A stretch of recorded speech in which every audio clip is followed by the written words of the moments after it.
পিঙ্কি আর তার বেড়াল মিনি দুজনে গ্রামে ঘুরতে যাবে বলে ঠিক করলো। গ্রামে পিঙ্কির কাকার বাড়ি, তাই তারা দুজনে অনেক অনেক মজা করবে বলে ঠিক করলো। সেই মতো প্ল্যান করে পিঙ্কি তার মিনিকে নিয়ে বেরিয়ে পড়লো গ্রামের উদ্দেশ্যে। গ্রামে তাদেরকে পৌঁছে দিতেই তারা গাড়ি থেকে নেমে কাকার বাড়ির দিকে রওনা হলো। এক জায়গায় গিয়ে কয়েকটা মানুষের সাথে দেখা করে সেখানে খোঁজ নিয়ে জানতে পারলো এই পাশেই তার কাকার বাড়ি। অনেক খুঁজে যখন তারা কাকার বাড়ি পৌঁছালো তখন দেখলো তার কাকার মেয়ে শিম্পি তাদের জন্য অপেক্ষা করছে। দুজনকে দেখে প্রচণ্ড খুশি হলো। এইদিকে মিনি পিট পিট করে চাইছিল।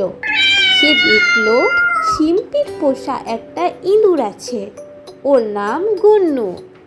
গুন্নুকে দেখে মিনি খুবই খুশি হলো। গুন্নুকে সে খুব পছন্দ করতে লাগলো।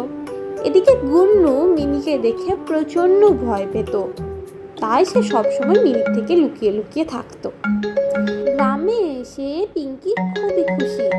শিম্পি তাকে সব কিছু ঘুরিয়ে দেখাচ্ছিল।